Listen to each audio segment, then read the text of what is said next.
यह कहानी है डब्बी द पेंगुइन की।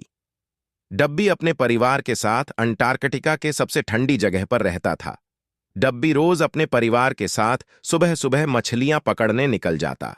मछली पकड़ते वक्त बहुत ही ज्यादा मजे करता। वह बर्फ के ग्लेशियर के किनारे आकर खड़ा हो जाता और पानी में देखता रहता। जैसे ही उसे कोई मछली दिखती तो तुरंत अपना हाथ अंदर डालकर मछली पकड़कर बाहर निकलता। मछली निकालकर वह जोर जोर से चिल्लाता, मुझे मिल गई, मुझे मिल गई। उसको इस तरह से नाचता और चिल्लाता देख उसके माता पिता बहुत ही ज्यादा खुश होते। उसके चेहरे की खुशी और उत्साह उनके माता पिता को बहुत अच्छी लगती थी।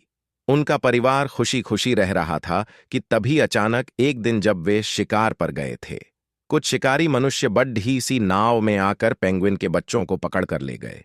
उनको पकड़ने के लिए शिकारियों ने जाल बिछाया था। बच्चों को यूं ही ले जाता देख उनके माता पिता कुछ भी नहीं कर पा रहे थे। अपने अंदर के दर्द को और डर को जाहिर करने के लिए वे बार बार चिल्ला रहे थे, उन्हें छोड़ दो, कृपया करके हमारे बच्चों को छोड़ दो, उन्हें पकड़कर मत ले जाओ, वे हमारे बच्चे हैं। लेकिन उन लोगों ने पेंगुइन्स की बात नहीं सुनी और वे उन्हें अपने जाल में फंसा कर ले गए। सारे पेंगुइन जाल में फंसे हुए थे और सब बहुत ही ज्यादा डर चुके थे।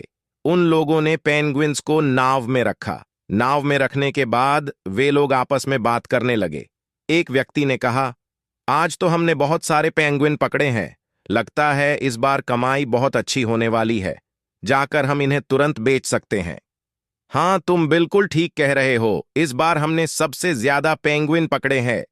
दूसरे व्यक्ति ने कहा, लेकिन हमें इस बात का भी ध्यान रखना होगा कि कोई पुलिस हमें ना पकड़ ले, क्योंकि हम एक गैर कानूनी काम कर रहे हैं। पेंगुइन उनकी बातों को सुन रहे थे और अंदर ही अंदर डर रहे थे कि उनके साथ अब क्या होने वाला है। उन लोगों ने एक एक करके पेंगुइन्स को जाल से बाहर निकाला और उन्हें एक बड़े से पिंजरे में डालते गए।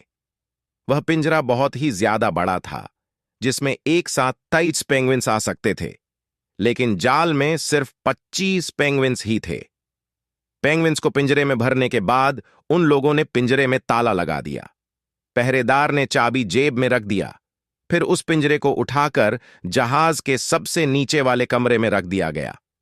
पहरेदार दरवाजे के पास बैठता था और उस कमरे की रखवाली करता था। सारे पेंगुइन सोच रहे थे कि वे वहां से बाहर कैसे निकलेंगे, लेकिन उन्हें समझ नहीं आ रहा था कि वह क्या करेंगे। तभी उनमें से डब्बी पेंगुइन उन सबको बोला, मेरे पास एक तरकीब है जिससे कि हम यहां से बाहर निकलने की कोशिश कर सकते हैं। फिर उसने सबके कान में अपनी तरकीब बताई। रात का समय हुआ और उस पहरेदार को हल्की हल्की नींद आने लगी। सारे पेंगुइन्स की नजर उस पहरेदार पर थी। कुछ देर बाद वह सो गया। उसके सोते ही वह छोटा पेंगुइन पिंजरे के रॉड के बीच से निकलने की कोशिश करने लगा।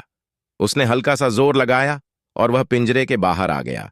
जैसे ही वह पिंजरे के बाहर निकला, उसने सबसे कहा, देखा, छोटा शरीर होने का कितना फायदा है। उसके यह कहने के बाद सबने एक साथ सू की आवाज लगाई, क्योंकि थोड़ी सी भी आवाज से वह पहरेदार उठ सकता था। फिर वह छोटा पेंगुइन धीरे धीरे उस पहरेदार के पास गया। वह पहरेदार के पास पहुंचा और उसने पहरेदार के जेब में हाथ डाला।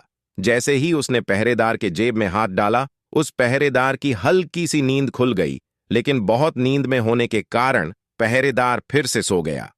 पेंगुइन ने सावधानी से उस चाबी को निकाला और निकालकर धीरे धीरे पिंजरे के पास पहुंचा। उसने पिंजरे का ताला खोला। ताला खुलते ही सारे पेंगुइन्स उस पिंजरे से बाहर आ गए। सबसे आगे डब्बी था और उसके पीछे सारे पेंगुइन्स थे। वह सब डब्बी को फॉलो कर रहे थे। वे धीरे धीरे एक साथ आगे बढ़ने लगे और नाव के किनारे जा पहुंचे। एक एक करके सब छलांग लगा रहे थे। जब वे छलांग लगा रहे थे तब पानी में से आवाज आ रही थी। आवाज से उस पहरेदार की नींद खुली। उसने देखा कि सारे पेंगुइन्स भाग रहे थे, इसलिए वह जोर जोर से चिल्लाने लगा, उठो, उठो, जागो, वह सब भाग रहे हैं, जल्दी उठो। पहरेदार के चिल्लाने की आवाज से सारे के सारे पेंगुइन जल्दी से दौड़कर पानी में कूद गए। पानी में कूदने के बाद सब तेजी से दौड़ने लगे और तैरकर उस जहाज से दूर आ गए। जहाज के लोग उन्हें देखते ही रह गए और वे उनके हाथ से निकल गए। अब वह सारे पेंगुइन्स डब्बी के पीछे थे। वे डरते डरते अपने घर की ओर जा रहे थे। उन्हें बहुत ही लंबा सफर तय करना पड़ा, फिर भी लगभग एक दिन के बाद अपने घर वापस पहुंच गए। उनके माता पिता अपने बच्चों को देखकर बहुत ही ज्यादा खुश थे और इस तरह से डब्बी ने अपनी और बाकी सबकी जान बचाई।